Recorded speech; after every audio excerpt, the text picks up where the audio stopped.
This is the Tycozo paper, and it's 25 by about almost 37. So my template that we measured, I usually write this down, 10.5 by 14.5. So I can get two 10.5s this way. So I'm going to measure out, and what you want to do is just take a pencil and then measure out 14.5. You just need to make a little pencil tick mark on both sides. And the reason I'm going to tear my paper is, even though the Tycozo has some straight edges on it, a couple of the edges are fuzzy. And when you see sort of that decally edge, the reason you would tear paper is you're trying to just aesthetically emulate handmade paper decal edge, which is why typically you don't use a razor edge, you use a ruler. I actually happen to have a straight edge with me, which has a curved edge right here, so it's easier to tear again. So I'm going to use that. So all you need to do is find your tick marks here. So you don't need to draw a line on the paper, because sometimes you can see that when you tear the paper. All you have to do is line up your ruler, you can use a ruler, with your marks. And I'm right-handed, so I'm going to put my left hand down here and then tear against it with my right hand. If you're left-handed, you'll just do the opposite.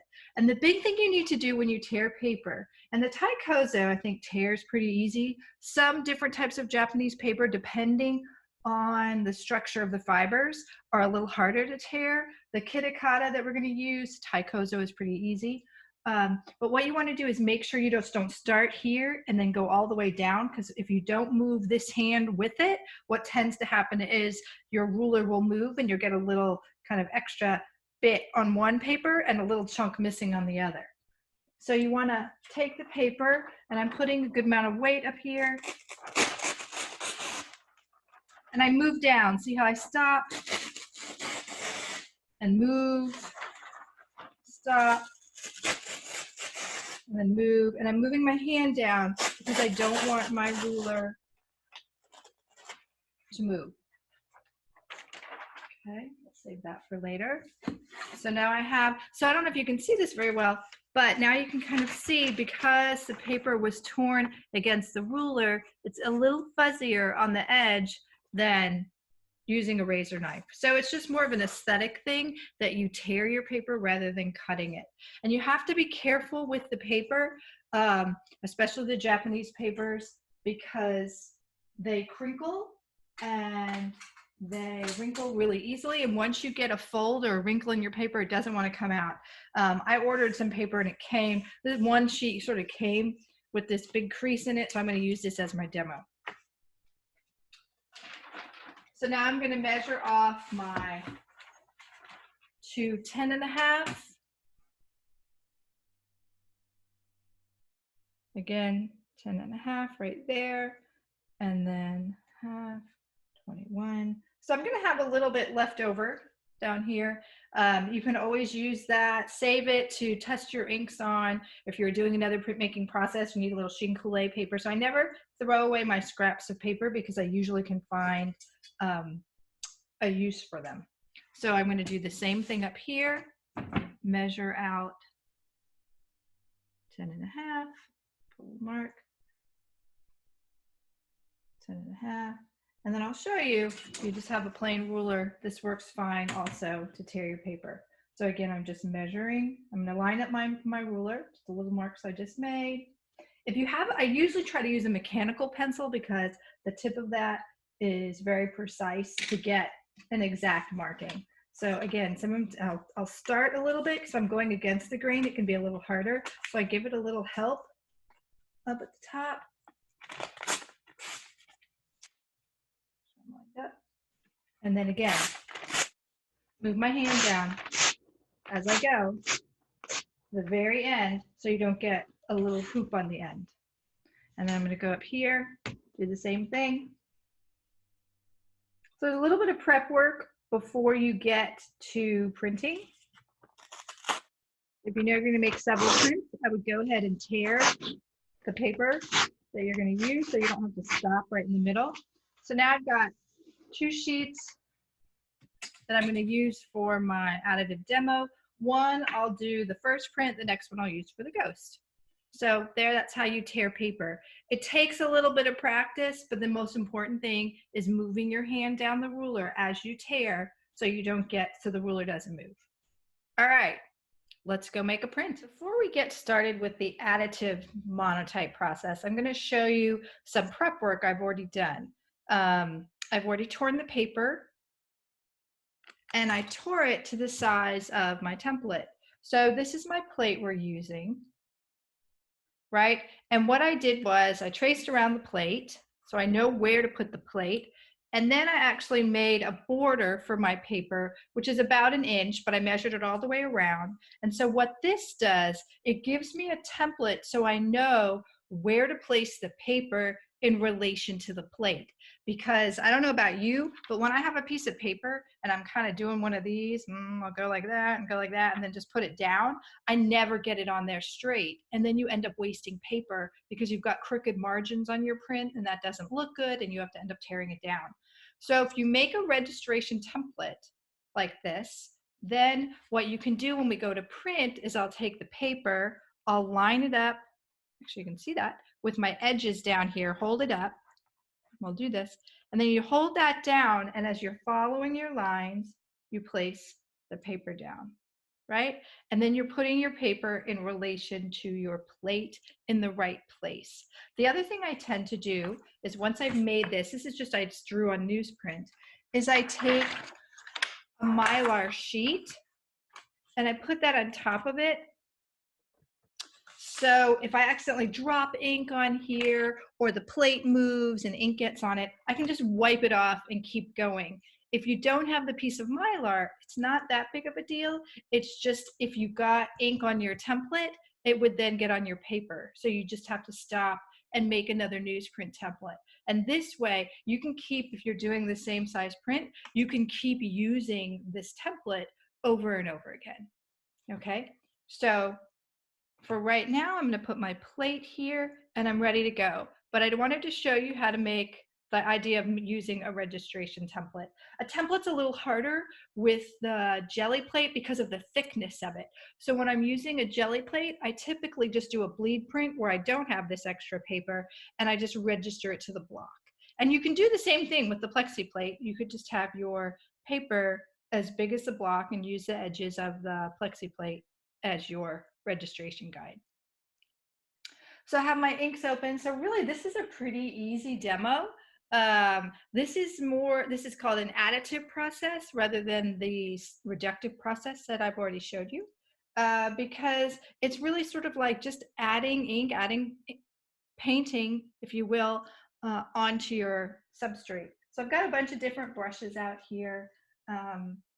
And my Akua inks, and wherever you're printing, it's nice if you have, like I have these big glass top tables, so that's really convenient for me. But if you could get a bigger piece of plexiglass to sort of work on, then you can have a palette here to mix inks on. You'd have a palette to roll out if you're going to use some of the releasing agent, and you don't have to worry about getting ink on your table. So if you can do it, go ahead and get a big piece of plexi sort of as your work surface that you put over your table. So what I'm going to do, I guess we'll keep with my theme, is I'm just painting on the plexi. Now, you don't want to get your ink too thick, because if you do, it's when you press on it, it's just going to smush out and make a blob, what I call the blobby monotypes. Now, I've seen some blobby monotypes that are pretty cool looking, but if you're trying to kind of keep your image contained where you paint it, you don't want to put on too much. So you just have to play with this and see what it looks like. And I've got a bunch of some different paint brushes over here. So if I'm going to mix a little bit, this is where it's nice to have a little palette next to here. Now, don't dip your blue paintbrush back in your yellow ink, obviously, otherwise you'll pollute it. But let's take one of these. You can even start by dabbing out some of your inks on your palette so you can mix from them. Because now if I dip into my yellow, it doesn't really matter because it's not going to pollute all the yellow that's in my can. So feel free to experiment mixing colors. You don't have to use colors right out of the can.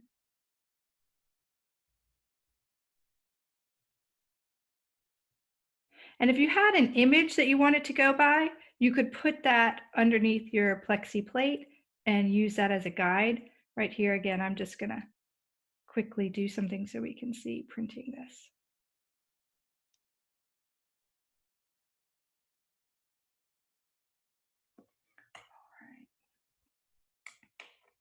And I bought this years ago after watching, the Bob Ross things, the fan brush, and it's actually a really fun brush. So play around with the different brushes you might have.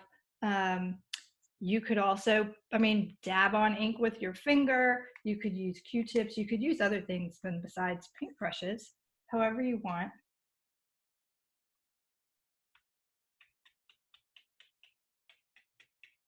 To dab on ink.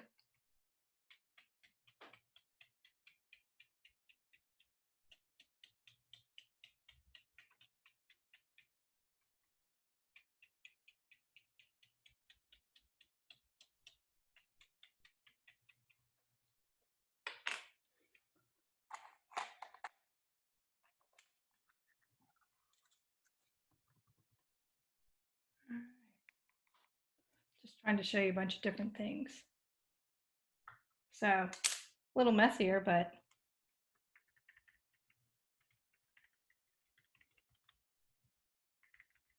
right? Lots of different ways you can kind of apply ink to the surface. Now for my template, just for ease sake, I made the margins all the way around the plate even. They're all about 1 inch. Usually what I do when I'm printing, if I have margins on my paper, I usually do what's called weighting the paper, where I have the bottom margin. If this was my bottom, I would have it a little bigger because visually it sort of grounds your image when you look at it. For this one, I put it equal all the way around so this could orient either way. But I usually do write top on my template in case I'm printing multiple layers on something that I don't put the plate accidentally upside down. All right, what else do we have here? Just a little ochre.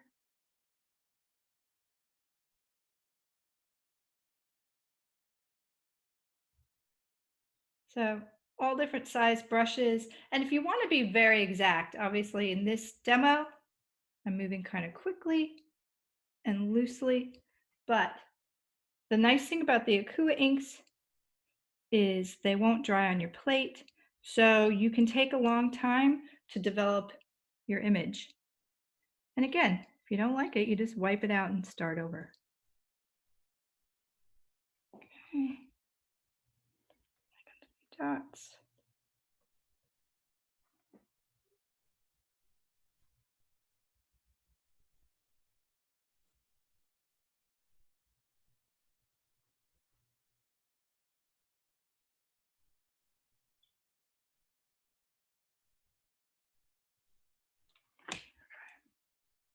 So let's see what we've got.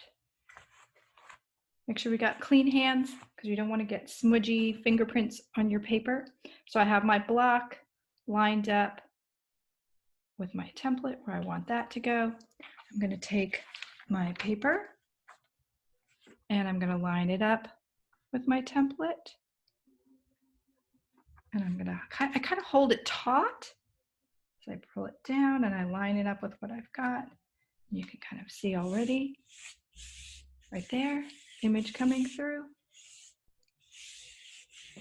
All right, I'm going to take a piece of newsprint. Let's put it over here. Use my Baron.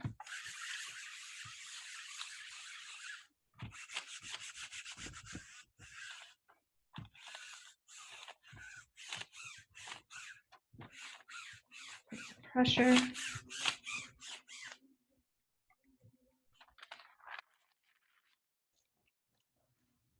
We can take a sneak peek what I have. All right, looks pretty good. And again, sometimes if you want to put a little more pressure, you could use an etching burnisher if it's not coming out quite as dark as you want. This looks pretty good though. You just have to be careful with the burnisher, that you don't poke yourself or tear the paper. But I think this looks pretty good. And you can even see there are places where I have more and less ink even when I dabbed it with my finger. So if I take this up now, probably should have just painted something so you could see the edges of having the margins on there. But so you can see I did, even where I put that ochre on, right? In certain areas, it blobbed out a little bit because I had more ink on there, which I don't really mind. But if you did, then you'll know next time, don't put so much ink on, because even with just printing it by hand, it blobs out a little bit when you have a lot of ink. So the fingerprints are pretty sensitive. I can even see my fingerprint in there. So now what I could do, that I've printed one, is you see still have the ghost, right? So I could start painting again. And I can see what I was doing before. So I could paint the same thing on here and do another one, but there's no matrix where it's going to be exactly the same. I'm not going to dab my fingerprints exactly the same. So they could be variations on a monotype, but what I'm going to do with this, just to show you, is I'm going to again take my releasing agent,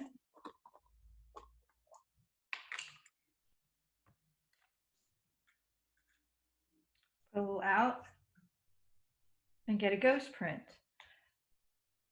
And again, these could now be done. This could be a finished print, the one I just pulled, or I could add stuff to here, keep printing, clean this plate completely off, do something else on it, print on that again. I could do a reductive method on here. If I wanted, let's say, some texture out here where I wiped away some ink, I could do a reductive method, print that again. So you can keep working and working with monotypes.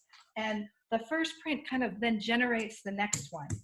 And sometimes you get these wonderful surprises. You don't really know where they're going to go, which I think is the fun thing about working with monotypes.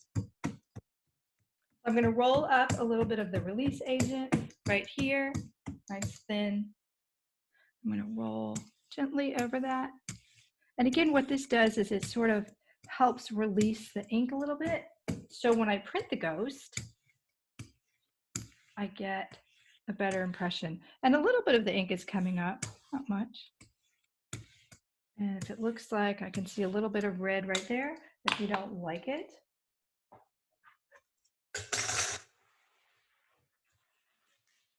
take a rag and you can kind of wipe that off. And I also got a little red on my template.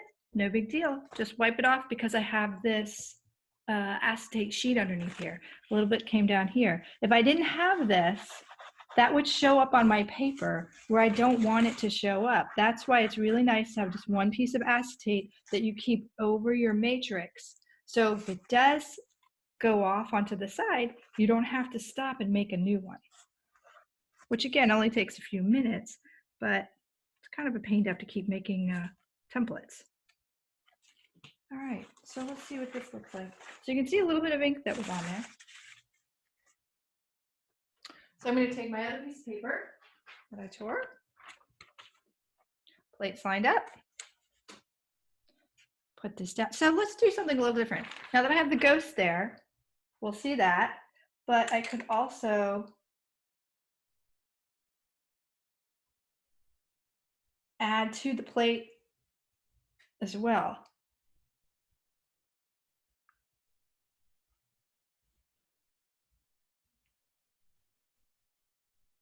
So in this way, you can see as you're working, one print can inspire the next. And you could have a whole series of prints where there might be connections from one print to the next, but they're not the same. But there's part of the previous print on the next print. So I put that on there kind of light.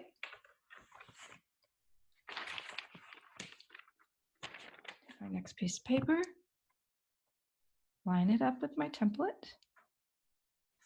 hold it taut, bring it down, adhere it to the block.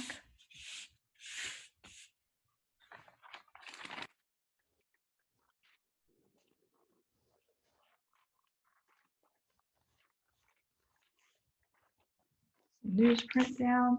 Again, you always want to be careful that you don't shift the paper off the block, and it kind of then prints double on your paper.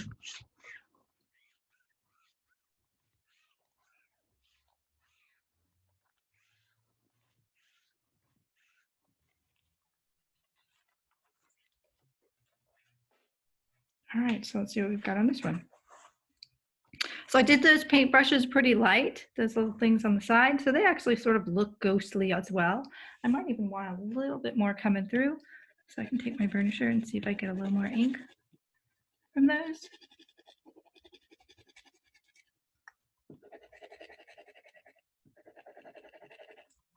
So the nice thing about hand printing a monotype is you do have a lot of control. If you had a big glob of ink on here, it might squish a little bit as you're hand printing it, but when you go through the press, because there's a lot more pressure, your ink will sort of blob out even more.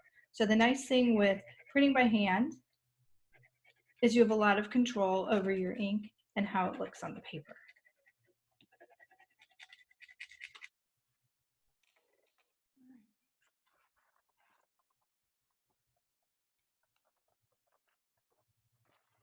All right, so there is the ghost of my first print.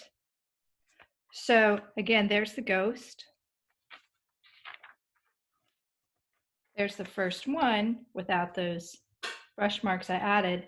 And at this point, you can then do something completely different. Clean off your block, paint something else. Let's say I wanted to do animals around here. I could paint them on the block and then just print it again. So you can really take a long time in building up layers of color on a monotype. I could reductively, let's say, cut a stencil that's the size of this, ink it up, and then print that on top if I wanted a sheer, let's say, color to go over this whole thing. So it's really endless what you can do with monotypes.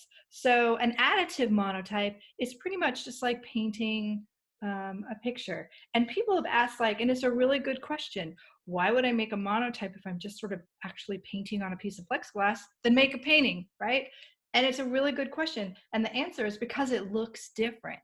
If I want to just make a painting, that's what I would do. But a monotype with sort of painting marks, as it transfers from the matrix of the plexiglass onto the paper, it gives it a different look. And that's why you would do it. And also the nice thing is, since right now, I still have a ghost of what I was doing, I can start sort of something else with this. And this could be the inspiration for the next print, right?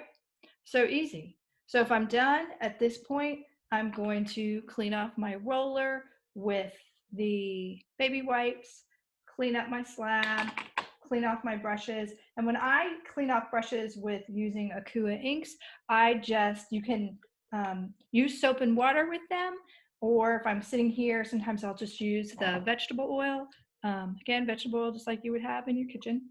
And then clean off your plate and you're ready to start a new one. And then keep your template if you're going to use the same size paper with this. Keep your Mylar. And you can see right there, got a little Mylar ink. I don't know if you can see that, but there's a little Mylar. All I have to do is wipe it off and use it again. So having this Mylar is really helpful with the template. So super easy to do an additive monotype.